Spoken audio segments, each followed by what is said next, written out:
January 20th, 2025, morning, the Oval Office. One man picked up a pen and started signing documents. That day, Donald Trump signed 41 executive orders. And one of them? A bombshell that would completely redraw the world's economic map. America first. Look, he'd been saying it forever, but nobody actually thought he'd go to war with the entire global economy. 10 days later, January 31st, the White House dropped the news. Tariffs on China, Canada, Mexico. Then on February 1st, Trump himself came out and said it's happening February 4th. Done deal. This was it. The free trade system America spent 100 years building started crumbling with one signature. The world freaked out. South Korea, Japan, the EU, Canada, China, even Brazil and Australia. Every country that depends on trade just went into full panic mode. Stock markets tanked. But Trump, he didn't even flinch.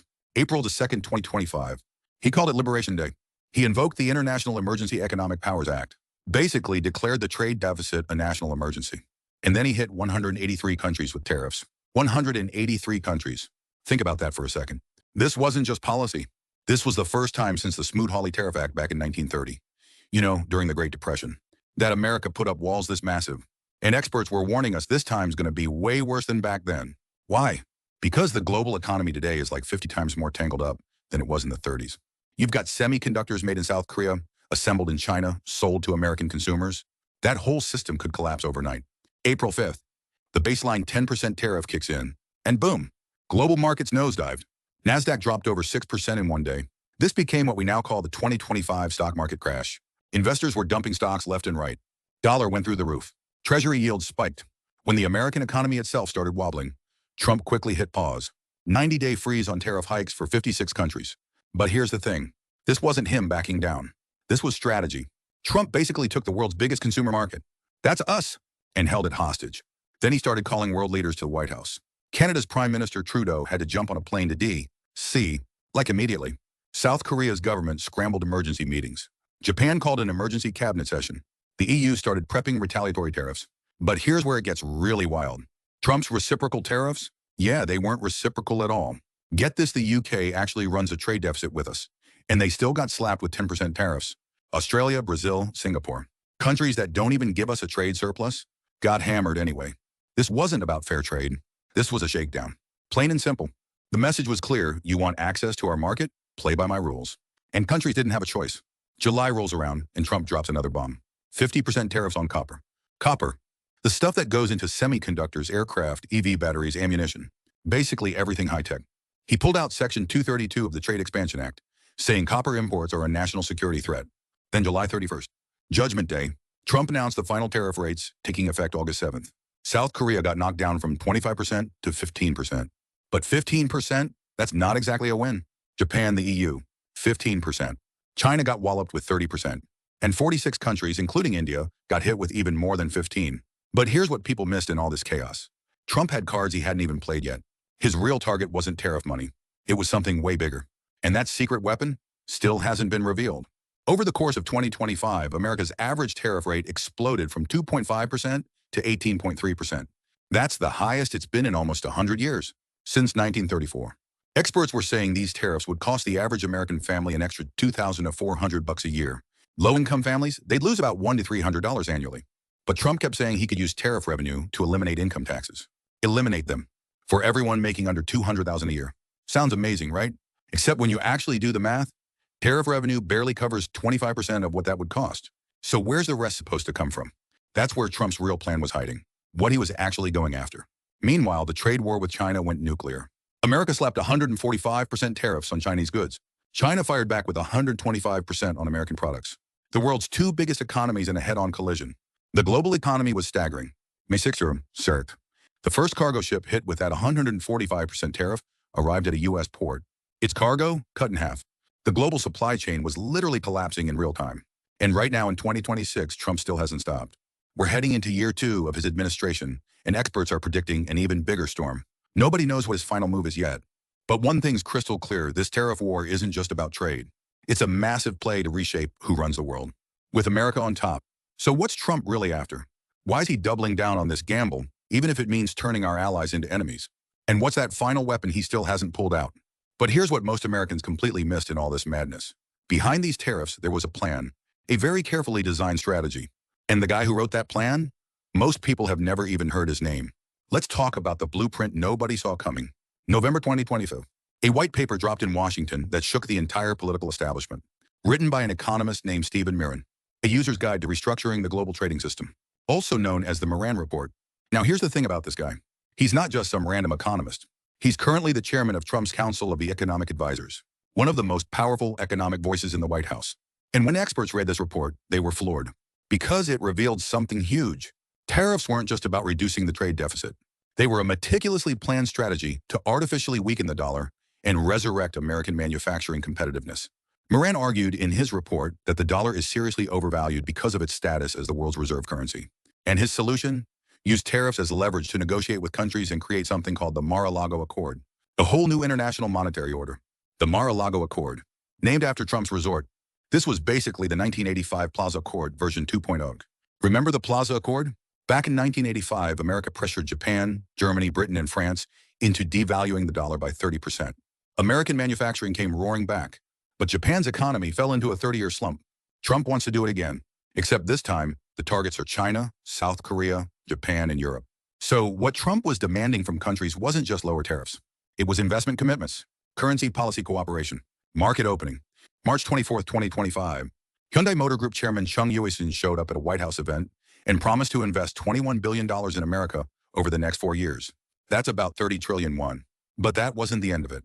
October 16, 2025, Trump claimed South Korea agreed to pay $350 billion, around 500 trillion won, upfront as investment.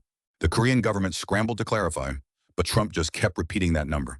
What about Japan? Trump announced he'd completed trade negotiations with Japan and said they'd invest $550 billion in America. He also bragged that he'd brought their tariff rate down from 25% to 15%. The EU, same story. Countries had to promise astronomical investments just to keep access to the American market. And there was an implicit agreement to cooperate on currency policy with the EU. SAR is. Experts call this neo-colonial economic policy. But Trump, he didn't care one bit. Now here's where the math gets really creepy. The Treasury Department and budget analysts estimated that all the tariffs implemented in 2025 would generate $2.7 trillion in revenue over the next decade. From 2026 to 2035, that's about 3,600 trillion won. And Trump promised to use that money to eliminate income taxes, completely wipe out income taxes for Americans making under $200,000 a year. But when you actually run the numbers, something doesn't add up. The total income tax from people making under $200K over 10 years? Over $10 trillion. And tariff revenue is only $2.7 trillion. That's barely a quarter of what's needed. So where's the rest of the money supposed to come from? This is where Trump's real plan was hiding. He factored in the investment money he squeezed out of countries, plus the tax revenue that would come from manufacturing jobs returning to America.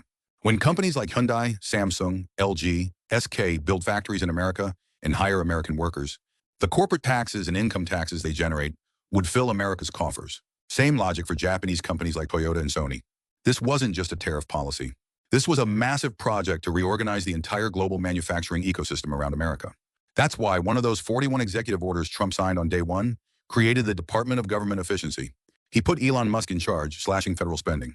The idea was take the money saved from cuts, add tariff revenue, add the tax revenue from returning manufacturing, and boom, eliminating income taxes becomes possible. Of course, critics said this was a pipe dream. Yale University's budget lab analyzed it and found that 2025 tariffs caused prices to jump 1.8% in the short term. That's equivalent to a $2,400 annual income loss for the average household. Low-income households lost about $300 a year because prices on essentials like clothing and shoes shot up. Ironically, the policy Trump started to help American workers hit poor Americans the hardest. But Trump fired right back at these criticisms. April 21, 2025. CEOs from major retailers, Walmart, Target, Costco, warned Trump that the China trade war would cause massive price hikes and product shortages within 2 weeks. He didn't budge. When polls showed 84% of business leaders were worried about tariffs hurting the economy, didn't matter. Trump was convinced. He believed short-term pain was worth it if American manufacturing came roaring back long-term. And actually, some results started showing up in 2025. Taiwan's TSMC expanded its Arizona factory investment. Samsung promised additional investments in its Texas semiconductor plant. Hyundai started operating its Georgia factory. These investments started creating real American jobs, and Trump supporters went wild. They saw it as proof that America First was working. But experts said this wasn't nearly enough. Manufacturing was coming back too slowly. Prices were rising faster. And the economic losses from supply chain collapse were canceling out the benefits of investment. The bigger problem? China. China didn't cave to American pressure. They hit back with rare earth export controls. They restricted American companies' access to the Chinese market. They strengthened partnerships with Europe, Africa, and Latin America, building a trade network without America. Some critics said Trump's tariff war didn't isolate China at all. Instead, it gave China the perfect opportunity to build new alliances. So in November 2025, America and China signed a one-year ceasefire. America lowered tariffs on Chinese goods from 145% to 30%. China dropped theirs from 100 to 25% to 10%. The media called it Trump's retreat, but Team Trump called it a strategic pause, hinting that the final showdown with China would come in 2026. And this is where Trump's final card comes into play. The one he hasn't used yet? Not tariffs, not investment pressure, something way more powerful. So what is it? And why does Trump keep maintaining tariff pressure right now in 2026? After a year of trade war, who actually won and who lost? Because when you look at who actually came out ahead and who got crushed, the answer might shock you. Spoiler alert, it probably wasn't us. Let's break down the real winners and losers. August 7, 2025, South Korea's final tariff rate of 15% got locked in. The Blue House in South Korea's Ministry of Trade breathed a huge sigh of relief. They'd negotiated it down from the original 25%, so they called it a diplomatic win. But when you actually opened the box and looked inside, the reality was completely different. Mirae Asset Securities analyzed the numbers at the end of May 2025. South Korea's effective tariff rate had jumped to 12.3%. That's a 50-fold increase. And their conclusion? South Korea became one of the biggest losers in the trade war. Why? Because ever since the Lee Myung-bak administration, South Korea had this massive advantage. Thanks to the Korea-US Free Trade Agreement, they could ship cars to America with zero tariffs. Zero. Meanwhile, Toyota and Honda from Japan had to pay 2.5%. That tiny difference was a huge competitive edge in the American market. But then September 16, 2025 rolled around. Japanese cars got locked in at 15% tariffs. September 24th, European cars got the same deal. Suddenly, everyone was on the same playing field. Actually, scratch that. South Korea was at a disadvantage. Because Korean cars were still getting hit with 25% tariffs, Trump said he'd handle auto tariffs with a separate executive order, and he just kept squeezing South Korea. The Korean government had to keep negotiating. October 29th, at the APEC summit in Gyeongju, the Korea-US summit finally hammered out a detailed tariff deal. But the price South Korea paid? They asked for an unlimited Korea-US currency swap. And National Security Advisor Wee Sung-lak admitted there wasn't much progress on that front. Basically, South Korea got pushed into a corner where they had to use even their financial safety net as a bargaining chip. The damage to the auto industry became real. Hyundai Motor Group promised more investments in their Georgia plant. But back in Korea, factory utilization rates dropped. Subcontractors started downsizing. The steel industry got hammered even worse. In 2024, South Korea exported about 4.6 trillion won in steel and 1 trillion won in aluminum to America. When those products got slapped with 50% tariffs, Korea's steel industry went into full crisis mode. POSCO looked into expanding U.S. production, but you can't just build a factory overnight. Export volumes crashed. The semiconductor industry was sweating too. Samsung Electronics and SK Hynix expanded their factory investments in Texas and Indiana, just like America demanded. But when their access to the Chinese market got restricted, overall sales took a hit. America basically forced Korean companies to choose China or use. Pick one. Korean companies had no choice. They picked America. But here's the twist. The real winners were somewhere else entirely. Vietnam. Vietnam was walking this tightrope between America and China. And when Chinese companies started routing exports through Vietnam to dodge tariffs, Vietnam actually cleaned up. Mexico, too. Trump leaned on Mexico hard, but he ended up keeping the USMCA agreement. And Mexico's value as a North American manufacturing hub actually went up. What about Japan? Japan moved crazy fast to cut a deal with Trump. They promised $550 billion in investments, got auto tariffs down to 15%, and managed to keep their weak yen policy going. The Japanese government remembered the nightmare of the 1985 Plaza Accord. So this time, they preemptively gave Trump what he wanted. What about Japan? Japan moved crazy fast to cut a deal with Trump. They promised $550 billion in investments, got auto tariffs down to 15%, and managed to keep their weak yen policy going. The Japanese government remembered the nightmare of the 1985 Plaza Accord. So this time, they preemptively gave Trump what he wanted. But the most dramatic story that played out with China. May 6th, the first cargo ship. Its cargo load cut in half.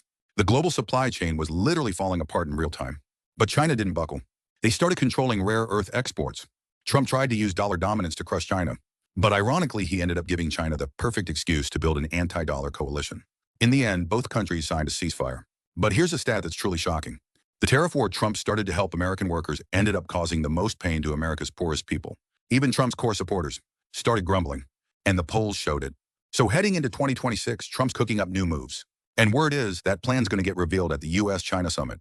But hold on. There's something way more important. Mark, that 52-year-old factory worker. Sarah, a single mom. Because everything at Target costs 15 to 20% more than last year. And here's what really stings. While working-class Americans struggled, who actually made out? Wall Street investors. But when you're living paycheck to paycheck, That 15% might mean choosing between the electric bill and new shoes. So here's the question we're stuck with. Was it worth it? We were promised a manufacturing renaissance. We got what's basically a recession. And the most painful part? The Americans who believed in Trump the most. They're paying the highest price. So what happens now? January 14, 2026, that's today. The Supreme Court is deciding whether Trump's tariffs are even constitutional. Who filed the lawsuit? If the Supreme Court strikes down Trump's signature policy, Republicans could lose their majority in both the House and Senate. And the polls are already flashing warning signs. The international stage is heating up too. April 2026. If that April summit falls apart, the ceasefire expires. And experts say round 2 would be way more brutal than round 1. The political risks are piling up too. The Justice Department's been releasing Jeffrey Epstein documents. Some analysts think Trump's trying to distract from domestic political crises with foreign adventures. So what choices do we, the American people, need to make? 1 year later, which of those promises got kept? Trump says he's the working class champion, but his policies hit the working class the hardest. So here we are, 1 year into Trump's tariff war. But the most important decision, that's yours. Choose wisely, because the future of America is in your hands.